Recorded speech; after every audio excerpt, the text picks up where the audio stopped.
Got the baddest bitch in the city, so don't fuck around. Know them hoes is out to get me, they don't hold me down. Know me now, act like you don't know me now. Let my bitch off the purse, she get 100 rounds. 100 rounds, hold me down. Hey y'all, welcome back to my channel. So today's my first time making a 360 wig. I've never done it before, but I'm pretty sure it's not hard. I saw a few videos like a few years ago, and it was basically showing me like how to do it, but I was like, I wonder if I could like get it without going back to a video and watching like how to do it. Y'all know I make my closure wigs, I make my frontal wigs, but I barely make 360 wigs. So well, this is my first one, obviously I barely do. So this is what I'm going to be doing in this video today. So before I even get into the chit chat, let me just tell you a little bit what I'm doing right now for this part.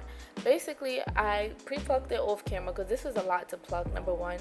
And number two, as far as placement, I just placed it how I would place a frontal on a dome cap to make a wig. It wasn't that much hard. It wasn't that hard.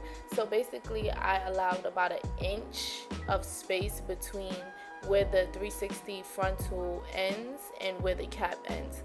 So what that basically does is just give extra room for any type of stretch or whatever the case may be. I'd rather a wig be too big than way too small, then I'm stuck and the ear tabs won't match and it's just a whole mess. So I had to make sure I got that taken care of. As far as the middle, I made sure I pinned down that extra lace in the middle just so it's not in the way, and then I sewed it down very securely because I was just like, oh no, we're not doing that. This is one of my favorite things. I like to pre-stitch my needles. I think everybody does this. Really, that's the smart thing to do, to be honest. But I like to pre-stitch my needles and put it in my dome head. I just take it and grab it and keep on going, or I lay them across my bed or something like that. Now, I may look like I'm struggling here because I don't usually do this method when I sew, but I feel like this is the most secure method for this type of wig, so I decided to do it. The only time I do this type of stitching is when I'm double stitching when I get to the end of a track. So I'm just like, you know what? Even though I might look like I'm struggling a little bit, this is what I need to be doing. So that's what I decided to do. Now, also, what I decided to do was it's 5 in the morning, just bear with me real quick because y'all know I just get to talking and sometimes I just don't be knowing what I'm talking about. But after this is pretty much self-explanatory. I just sewed the tracks on. No, some people may think, do you sew in a circle, do you sew in a U type of shape? Absolutely not. Absolutely not. What you're gonna do is, you're gonna see it in a second, you're just gonna sew back and forth, as in across horizontally, and you're gonna start from, I can't even explain it, y'all gotta see it more so y'all can see what I'm saying, because y'all probably not gonna understand if I just say it like from word of mouth. But in a second, y'all gonna see how I started sewing it horizontally. I also did get 4 bundles from them, but when you're using a 360 wig, I don't want to say 4 bundles is not necessary, because I did have really long bundles, 28 inches. The longer the bundles are, the more you need. But this is a 360 frontal where most of the wig is a freaking frontal. It's mostly lace, so you don't have room to like really sew it down and stuff like that. But as you can see right here, it's a very short clip, by the way. I didn't think y'all would want to see a video of me sewing. It's not that serious. There's too many videos out here. But I started from the bottom and I just kept going across using a flip over method. My flip over method is so sturdy. Oh my god, you will never get no lumps, bumps, humps, or nothing. My flip over method is so sturdy. And I don't want to make a video on how to make a wig. I just feel like don't get me wrong, I add my own little sauce to how I make wigs now. I'm so like advanced at this point. But it's so many videos on how to make a wig. It's just y'all just look it up, get the technique, and then add your own little sauce. Like, it's not rocket science, you know what I'm saying? Anyway, so this is pretty much self-explanatory. Y'all already know what's going on right now. I'm just showing y'all whatever. Anyways, let's get into this girl chat because I got some things to say and I got some things on my mind that I just want to talk to my girls about. I know it's boys and guys watching me. What's up to y'all too? But right now I'm talking to my girls, and I know we go through this a lot. Not saying men don't go through this a lot. This ain't y'all video. I'm just saying. So, as y'all already know what today's topic is going to be, I just really want to know, why do us women, some of us women, tolerate toxic situations or toxic men? Why do some of us get a thrill out of being in a toxic situation? Why do some of us get stuck in toxic situations? Why do some of us include ourselves knowing that it's going to be a toxic situation or dealing with a toxic person, and we decide to, like, why do we still pursue it? And I'm saying we, not necessarily because I do all of these things, but I'm saying we as, like, us women as a whole, because we all do our own fair share of toxic things. I don't care who you are, how good you think you are. I feel like everybody has a little piece of toxic in them. Let's just be real here, okay? So first things first, let's talk about me, and then we're going to talk about generally. I feel like my problem is I don't necessarily seek toxic situations, but I feel like the type of men that I'm attracted to are most likely toxic in a way. And I always feel like I could change somebody. I always feel like, oh, well, if I show him this or act this way with him, or, be different, be myself, or whatever the case may be, because I get that a lot. Like, oh, you're not like these other girls, but men just be talking like, you so different. Like, shut up, you just ain't that. Anyways, yeah, I just feel like I be wanting to fix people, and I'm not gonna lie, y'all, the toxic, I can't curse. The toxic men they just be looking so good. You be like, oh my God, I'm ready for everything. Like, what you think? Like, but it's terrible because when your feelings get involved, it's, oh my gosh, it's a devastating situation. I feel like you gotta be so player to deal with a toxic man. You can't be a girl like me. I feel like I'm getting more player by the day, but that's not, my heart don't really be like that. I'm not really the type of girl to like be a serial dater or like be playing men or like moving like that. A part of me want to be like that. I'm not gonna front, because it's just like, I'm tired of loving these dudes. Like, I'm tired of giving my all. I'm tired of getting in situations where I know I'm not supposed to be getting into no situation like this. I'm tired of, tolerating certain things. Like, I be so over it. And it's just like, I have the player in me, because I've been on some player type stuff before and was living great. I don't care who texts my phone. I don't care who talks to me. I got one for this, one for that, one boop boop. Like, y'all know what's up. Y'all know how it go. And then when I get to a relationship, I wear my heart on my sleeve, and I just can't, like, even if it's to the relationship, it's to the point where I gotta walk away, and I love to do too much. I don't know how to walk away. Like, my emotions won't let me do it. Even if I try to, it's just like, I love this man, like, and I've invested so much into him, I don't want to let him go. And I know y'all feel me on that one, but that's where the toxicness comes, and it's like, even though he might be the one that's toxic, like, that enforces the toxic behavior, I feel like I play a part in it for tolerating certain things and going along with certain things I'm not supposed to. You understand what I'm saying? And I'm not saying this is my current situation, but I know I do this. Like, I think about it all the time, and I'm like, what is, like, how you could just have men on your body, like, and you just don't care too much for it. You just, like, source him a little bit, talk to him, might be on the phone, might, whatever, do y'all little thing, 1, 2s.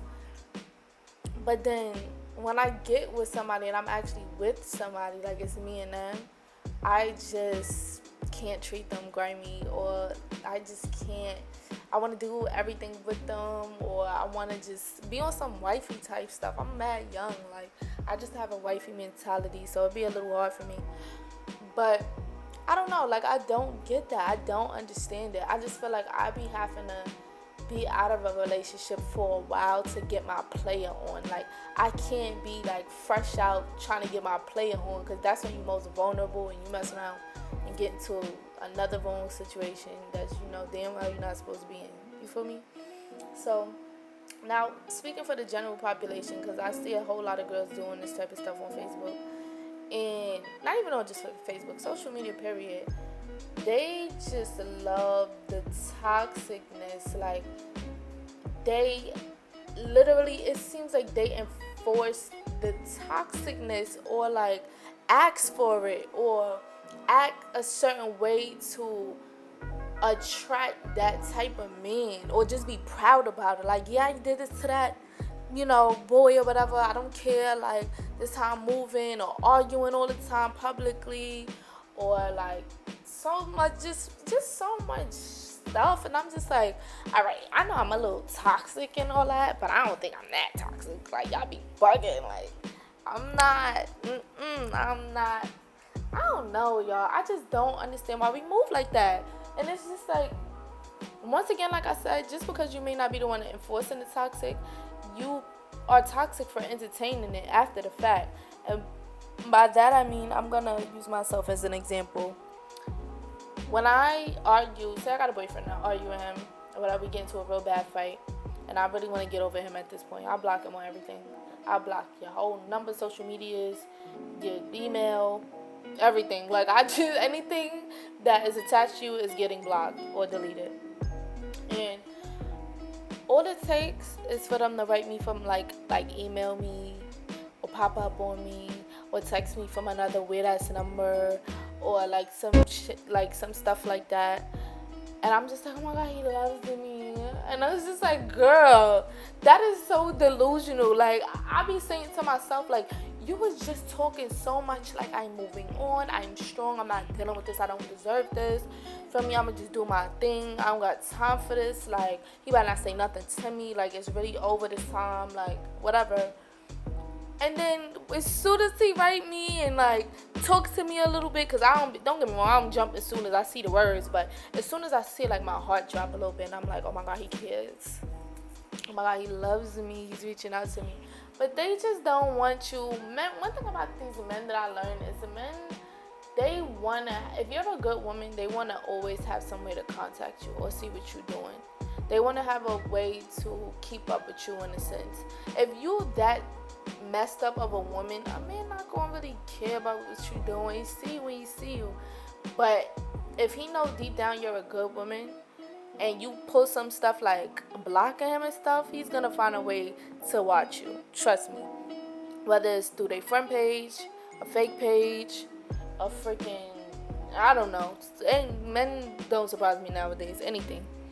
They're gonna find a way to keep up with you and see what you're doing. And I was talking about this the other day too. Like, why is blocking someone so extreme to men? Like, what's the problem? Yeah, I blocked you. Why? Like, why are you having a whole heart attack because I blocked you? And then when I unblock you, everything goes back to how it was. Like, what you want me to unblock you for? So you could do the same thing, so you could treat me the same, so you could barely talk to me, so you could, like, what's the point of that? I never understood that. Like, what's your motive? What's your intentions? If I'm blocking you, obviously I'm trying to get over you, and I'm trying to exit this situation because that's what you show me. You don't want to be in this situation, but you contacting me or trying to source me up to make me think that it's one thing when it's the other, knowing that you're going to change back within a matter of 2 business seconds. Like, what's the point? What is the point? And after a while, when you notice that pattern and you still entertain it, that makes you toxic as well. And that's when I realized I was toxic. So now I just feel like I'm at a point where I'm working on it. I'm trying not to feed into the BS. And when I see patterns, I'm trying to know when to, like, ignore them and know when to call BS at the door. Like, he ain't trying to change. He's just trying to get back in your life or make sure you stay in your life. Like, it's just so annoying. But y'all, every time I do these talks with y'all, I start wandering. I'm looking around, and I'm not even paying attention to the fact that I'm going way over the time limit that I'm supposed to be speaking. So leave some comments down below and tell me about some of y'all toxic experiences, and how do y'all try to become not toxic, if that makes sense. Or what type of men do you attract? Why do you attract toxic men? And what's the definition of a toxic man? Let's start a conversation down below. Other than that, I hope y'all enjoy the rest of the video because I'm talking way too much. Alright, y'all, so I know I probably look a little discombobulated and like a little stiff in this video, but if I haven't mentioned already, this is my first video since surgery, so I'm not gonna front, I'm not in pain, but I'm really sore. My skin is really tight. I can really like move. I'm like kind of robot, like a little bit. But yeah, y'all, so I hope y'all enjoyed this video. I like how it came out. I know I could have did way better, but I'm not gonna be so hard on myself because I am, like I said, doing this kind of in pain, so this is pretty good to be in some hair, honey. Anyways, first of all, let me just tell y'all, number one, I always give y'all the real, and Nadula Hair is one of my favorite hair companies. I would do a video of like all my top companies, but I just feel like that's probably like so cliche being that, and plus I don't want to, well, no, I can't say that because when I first started doing hair videos, Nadula Hair was one of the first people I worked with who I actually wore the hair for a little, like a good amount of time before I started going on a streak like how I do now, wearing these wigs for like, I don't know, like a few, like a day or two and taking it off. So Nadula definitely is hands down. I'm not putting nobody in competition, so I'm not going to say the order, but Nadula is definitely in my top two hair companies. Let me just show y'all something. I have some extra bundles right here, and I just want to show y'all how black these bundles come. Am I the only girl that's crazy over jet black bundles? I don't know. These are not jet black, but they're like literally nearly jet black, and I love that. I feel like it gives me a certain look. I don't know, I can tell the difference on myself, but it looks close to jet black and it looks fire on my skin. It looks really nice and pretty on my skin. Look at the luster of this hair. Let me show y'all. It don't got too many flyaways. Let's do the flyaway test. Y'all see the flyaways? Let's see how much flyaways. Okay, look at that. Barely any flyaways. This is a good that's a good test that you can also do, where if you want to see if your bundles have synthetic, like a synthetic fibers in it and stuff like that, you could just take the bundle and bend it, and if a lot of, is it in focus? Okay, if a lot of little, I don't know if y'all can see it, let me get a little bit closer because we're gonna do this test. Y'all can see, okay.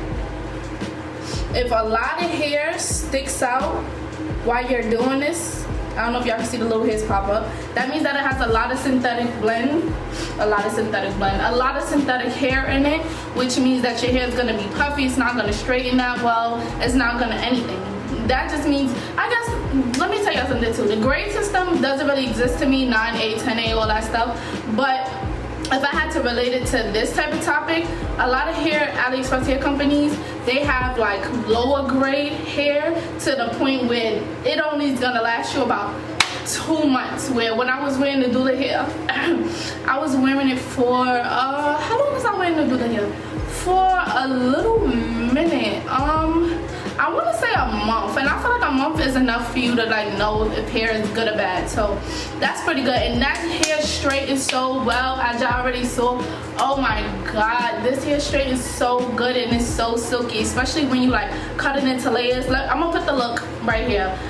When I cut it into layers and I put some like curls and like body into it, it was just judging. Like I felt like I had a fresh blowout, and I didn't even really do nothing. Like I put some little curls in there or something like that, but usually the curls drop and then it's a little fuzzy and you know whatever, but it was moving like I really just had a blowout. Like Nadula is definitely on my top 2. So if y'all looking for a really good AliExpress brand that I'm recommending, I would say Nadula Hair over. Anyways, y'all, I'm not gonna front, my back is hurting. If y'all can't tell already, my voice starting to crack a little bit. I am, you know, feeling it. It's starting to come back right now, so I do want to just sit, well not sit, but like hunch over. Like my back is killing me right now, but I hope y'all enjoyed this video. Yes, this wig is still glueless. Let me see if I can pull it up from the front. Well, obviously I can. See that? Come right up. The wig is glueless. Yes, I put got to be gel on it. Yes, I put got to be gel on the edges just to like do the baby hairs. And then I put got to be spray here just for a little bit extra security. I never want to just have a like 100% glueless wig. You don't have to put no got to be spray. You don't have to put no got to be gel. You could leave it, but to make the baby hairs, obviously you need something. But you don't have to put no type of spritz or nothing like that in order to like keep your glueless wig down if you don't want to. But I'm the type of person, I can't just go like it's a culture wig. I'm sorry, I need all the security.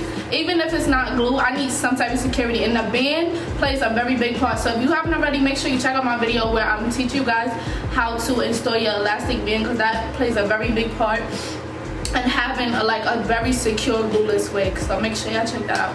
Other than that, I hope you guys enjoyed this video, and I'm gonna see y'all in my next video, okay? Bye, y'all. I gotta go.